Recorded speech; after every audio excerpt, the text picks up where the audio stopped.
سب سے اہم جس موضوع پہ میں آپ کو آج معلومات فراہم کرنے والا ہوں وہ یہ کہ ملک قاسم کا حال کیا ہے اور اس کے مستقبل کا لائحہ عمل یا پروگرام کیا ہے۔ مختلف قسم کی چیزیں گوئیاں ہو رہی ہیں تو میں آپ کو اس کے حوالے سے بھی بالکل کریکٹ ایکسکلوسیو معلومات فراہم کروں گا۔ بسم اللہ الرحمن الرحیم۔ السلام علیکم ناظرین، میں ہوں سعد اللہ خٹک اور آپ دیکھ رہے ہیں دستک نیوز۔ ملک قاسم کے حوالے سے چند دن پہلے مقامی مدرسے میں انہوں نے جمعیت علماء اسلام کی ٹوپی پہن لی تو کہا کہ اس کی واپسی ہو گئی ہے، اور اس حوالے سے ایک خصوصی چیز میں یہ بتانا چاہوں گا، ملک احمد اعظم کے لیے بڑا مسئلہ ہو گیا، منصور خٹک کے لیے ہو گیا، وہ ہو گیا، ان کو ٹکٹ ملے گا، اس کو نہیں ملے گا، وہ فارغ ہو گئے ہیں، وہ آ رہے ہیں، وہ جا رہے ہیں، یہ چیزیں ان کے سوشل میڈیا پہ حجروں میں یہ گپیں اسی دن سے ہو رہی تھی۔ تو میں آپ کو ایک اور چھوٹی سی خبر اس حوالے سے دیتے چلوں کہ ہم نے جو ہیڈ لائن لگائی تھی ہمارے دستک میڈیا گروپ پہ کہ حلوہ پروگرام گرم ہو گیا، ملک قاسم کی واپسی سے حلوہ پروگرام گرم ہو گیا، تو جمعیت علماء اسلام میں اکثر ہمارے اچھے جاننے والے دوست ہیں، کافی عرصے سے وہ یہاں سیاست کر رہے ہیں، ہم سیاست اور سوشل ورک اور صحافت کر رہے ہیں، تو ان میں سے کچھ لوگوں نے بہت برا منایا کہ یہ خصوصاً انہوں نے میرے حوالے سے کہا کہ سعد اللہ خٹک کے میڈیا گروپ سے ہم اس طرح کے الفاظ، یعنی جو حلوہ پروگرام گرم ہو گیا، اس کے حوالے سے ہم مطلب ان کی میڈیا گروپ سے ہم یہ بات نہیں سننا چاہتے تھے، ہمیں توقع نہیں تھی کہ ان کے یہ ہوگا۔ انہوں نے حلوہ پروگرام گرم ہوگا کہ الفاظ کا بہت برا منایا۔ اب یہاں پہ میں تھوڑا سا آپ لوگوں کا ٹائم لوں گا، چند سال پہلے کی بات ہے، اس وقت میرے گل صاحب خان کے ساتھ، ان کے والد صاحب کے ساتھ جو تعلقات تھے، سیاسی تعلقات، ذاتی تو ظاہر ہے ہمارا کوئی وہ نہیں ہے، ایشو نہیں ہے، گل صاحب خان اور نوردراز خٹک کے ساتھ میرے تعلقات کافی کشیدہ تھے ان دنوں میں۔ کسی جلسے میں یا کسی فورم پہ انہوں نے کہا کہ کرک کے صحافی جو ہیں وہ 500 روپے کے صحافی ہیں، مطلب ان کو 500 روپے دے دیں تو وہ کچھ بھی کر لیتے ہیں۔ ہمارے صحافی بھائی جو ہیں، پریس کلب میں اجلاس بلایا گیا، بڑا گرما گرمی اس میں دیکھنے کو ملی، تو جب ہم پریس کلب میں اس حوالے سے بیٹھے تو اکثریت کا یہ خیال تھا، بلکہ ان کا یہ وہ تھا، فیصلہ تھا کہ ہم گل صاحب خان کا بائیکاٹ کریں گے، کیونکہ انہوں نے ہمیں 500 کے صحافی کہا ہے کہ یہ لوگ 500 روپے لے رہے ہیں۔ اب اگر روایتی طور پر ہوتا، میں کوشش کرتا ہوں ان ذاتی باتوں کو یا تعریفوں کو، ان کو ویلاگ میں آپ لوگوں کا ٹائم اس پہ نہیں لینا چاہتا، لیکن میں کوشش کرتا ہوں کہ یہ روایتی جو چیزیں ہیں ان سے ہٹ کر کرو۔ اگر روایتی طور پر وہ کر رہے ہیں، ایک بندہ میرا مخالف ہے یا سیاسی مخالف ہے یا میری اس کے ساتھ تعلقات ٹھیک نہیں ہے، تو مجھے بھی کہنا چاہیے تھا کہ ٹھیک ہے، اس کا بائیکاٹ کر لیتے ہیں، زیادہ اس کے ساتھ یہ کر لیتے ہیں، وہ کر لیتے ہیں، لیکن میں نے کہا نہیں، یہ سارے ہمارے صحافی دوست اس چیز وہ واقعے کے، اس میٹنگ کے گواہ ہیں اس بات کے۔ میں نے ان کو کہا کہ پہلے ہم گل صاحب خان کے بائیکاٹ کرنے کے فیصلے سے پہلے ہم یہ فیصلہ کر لیتے ہیں کہ ہم آج کے بعد کسی سے، ہمارے صحافی بھائی 500 روپے، 1000 روپے، 2000 روپے یہ ہم کسی سے نہیں لیں گے۔ جس طرح پروفیشنلی وہ لینے کی بات ہے وہ کریں گے، مطلب اشتہارات یا جو دوسرے پروفیشن میں طریقہ کار ہے اس کے مطابق تو ہم لیں گے، لیکن یہ 500 روپے والی چیز پہلے ہم چھوڑیں گے، اس کے بعد گل صاحب خان کا بائیکاٹ کریں گے۔ تو افسوس کے ساتھ نا، وہ ہمارے اکثر جو ہمارے سرخیل صحافیوں کے سرخیل ساتھی ہیں، ان میں سے بہت کم اس بات پہ راضی ہوگا، اور وہ بائیکاٹ والا سلسلہ بھی پھر نہ ہو سکا۔ یہ اس کہانی پہ آپ لوگوں کا ٹائم ضائع کرنے کا مطلب یہ بالکل نہیں ہے ناظرین کہ میں چاہتا ہوں کہ اپنی تعریف کروں۔ اس میں میرا مقصد یہ ہے کہ مقصد کی طرف آتا ہوں، حلوہ پروگرام کا جو انہوں نے برا منایا۔ اب دیکھیے یہ کون سی ڈکی چھپی بات ہے، جیسے ہم 500 روپے کا ہم پہ الزام تھا، ہم 500 روپے لے رہے تھے، اسی طرح یہ کون سی ڈکی چھپی بات ہے کہ جمعیت علماء اسلام کے جتنے بھی پروگرام ہوتے ہیں، ملک قاسم کے حجرے میں جتنے وہ ہوتے ہیں، ان میں حلوہ پروگرام چلتا ہے۔ تو جب حلوہ پروگرام چلتا ہے اور ہم نے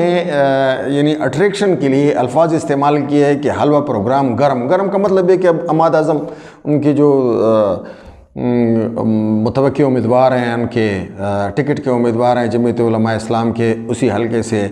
تو ان کے ساتھ لوگ اٹک بیٹک یہ سلسلہ گرم ہو جائے گا، وہاں پہ بیٹھیں گے، یہ پروگرام ہوگا، وہاں پہ پروگرام ہوگا، یہاں پہ میٹنگ ہوگی، وہاں پہ میٹنگ ہوگی، تو اس میں حلوہ بھی ہوگا، تو حلوہ پروگرام تو گرم ہو گیا۔ ایک طرف سے بھی ملک قاسم کی طرف سے بھی لوگ آتے جاتے رہیں گے، تو حلوہ پروگرام گرم ہوگا میرے خیال میں. اسی طرح جیسے 500 روپے لینے کی گل صاحب خان کی بات میں کوئی بری بات مجھے نظر نہیں آئی تھی، اسی طرح اس میں بھی کوئی بری بات نہیں ہے. پھر بھی اگر وہ ہوتے ہیں کیونکہ ہمارا کام تو آپ کو معلومات فراہم کرنا ہوتا ہے، کوئی کسی کو ناراض تو نہیں کرنا ہوتا ہے. بہرحال پھر بھی اگر وہ دوست ناراض ہیں حلوہ پروگرام گرم ہونے پہ تو ان سے میں معذرت کرنا چاہتا. اب سب سے آخر میں سب سے اہم ترین کی خبر کی طرف میں آنا چاہوں گا کہ ملک قاسم کا وہ تو انہوں نے کر لیا کہ اس میں واپسی ہو گئی ہے. پھر رات کو ہمارے چیف رپورٹر سجاد عثمان صاحب کی ایک خبر آئی کہ انہوں نے وہ ٹوپی پھینک دی ہے. یعنی جو جمعیت علماء اسلام کی ٹوپی انہوں نے پہن لی تھی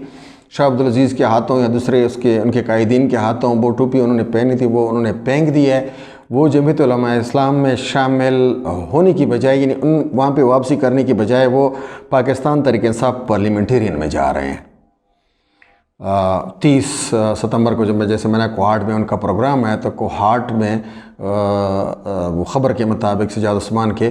کہ وہ وہاں پہ اپنے بیٹی کے ذریعے، کیونکہ خود ہماری معلومات کے مطابق وہ امریکہ میں ہیں یا کہیں باہر ہیں، ملک قاسم یہاں پہ موجود نہیں ہیں، بس ٹوپی پہن کے وہ چلتے بنے ہیں.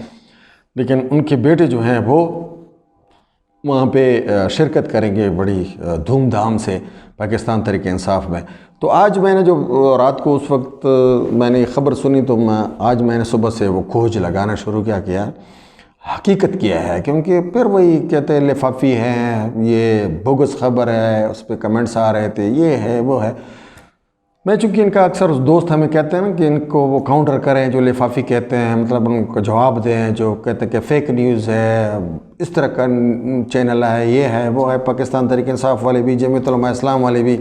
یہ جس کو ہم پاکستان تحریک انصاف کلچر کہتے تھے، گالی گلوچ کا، سیدھی بات کرنے کی بجائے آنکھ کو الٹے ہاتھ سے پکڑنے والی، مطلب گالم گلوچ کر کے وہ جواب دیتے تھے. تو یہ اب سلسلہ جمعیت علماء اسلام اور دوسری پارٹیوں کے اندر بھی گھس آیا ہے. تو انہوں نے یہ کہا لفافی ہیں، وہ ہیں تو ہم اس لیے ان کو کاؤنٹر نہیں کریں. کس سے کیا ہوتا ہے؟ اب اپنا منہ گندہ کرنا ہوتا ہے. باقی جو لوگ کہتے ہیں ہم نے تو اپنا کام کرنا ہے، اور ہم خود احتسابی کا عمل پہ بھی بڑا وہ یقین رکھتا ہوں میں کہ خود آپ دیکھیں اگر آپ کی کوئی چیز غلط ہے تو اس پہ وہ معذرت بھی کریں، اس کی کریکشن بھی کریں. بہرحال تو میں نے جو اس وجہ سے بھی اور تحقیق کی وجہ سے بھی میں نے کوچ لگایا، تو میں آپ کے لیے بالکل مکمل خبر، صحیح کریکٹ خبر جس کی میں گارنٹی کے ساتھ بات کر سکتا ہوں، گارنٹی آپ کو دے سکتا ہوں، لکھ کے دے سکتا ہوں کہ ملک قاسم کا موجودہ سٹیٹس کیا ہے اور ملک قاسم کے مستقبل کا پروگرام کیا ہے. تو ان کے قریبی ذرائع سے میری بات ہوئی تو انہوں نے کہا کہ کسی مدرسے میں جانا، پھر کارٹیسی اگر وہ کسی نے ٹوپی پہنا دی ان کے ساتھ بیٹھنا ہے. اسی طرح اگر میں ملک قاسم اتنا چھوٹا آدمی تو نہیں ہے کہ انہوں نے بس وہ ٹوپی پہن کے شمولیت کر لی یا اس نے واپسی کر لی. کہنے کا مطلب کہ ان کے انتہائی قریبی ذرائع کا کہنا تھا کہ انہوں نے واپسی ہی نہیں کی جمعیت علماء اسلام، بس رسمی سا وہ پروگرام تھا. آگے پاکستان تحریک انصاف پارلیمنٹیرین کے حوالے سے جب میں نے معلوم کرنے کی کوشش کی تو انہوں نے بتایا کہ پاکستان تحریک انصاف پارلیمنٹیرین کا یعنی ملک قاسم کے قریبی ذرائع کا کہنا تھا کہ ابھی تو ہمیں جنوری فروری میں بھی الیکشن نظر نہیں آ رہے، اور ہم نے آلریڈی اعلان بھی کر دیا ہے کہ ہم آزاد الیکشن لڑیں گے. اور جب فروری میں بھی الیکشن ہمیں نظر نہیں آ رہے ہیں، یعنی ان کے مطابق نا، ملک قاسم کے انتہائی قریبی ذرائع کے مطابق، تو ہمیں کیا پڑی ہے کہ ہم پاکستان تحریک انصاف پارلیمنٹیرین میں جائیں. مطلب ان کے کہنے کا مقصد یہ تھا کہ نہ ہم جمعیت علماء اسلام میں شامل ہوئے ہیں اور نہ ہم پاکستان تحریک انصاف پارلیمنٹیرین میں شامل ہونے جا رہے ہیں. البتہ جو مطلب میں نے لیا اس کا مطلب یہ تھا کہ موجودہ حالات میں آزاد رہنا چاہتے ہیں، حالات کو دیکھنا چاہتے ہیں. تو ناظرین اس کے ساتھ اجازت بھی چاہوں گا اور آپ سے یہ گزارش بھی کروں گا کہ اگر ویڈیو آپ کو اچھی لگتی ہے، ہم جو کوشش کرتے ہیں وہ آپ کو اچھی لگتی ہے تو اس کو لائک بھی کیا کریں، شیئر بھی کیا کریں. خصوصی طور پر یوٹیوب پہ ہمارے چینل کو سبسکرائب کریں، اس کو فالو کریں اور ویڈیو کو شیئر کریں. آئندہ کے معلومات تک آپ سے اجازت چاہوں گا. اللہ حافظ.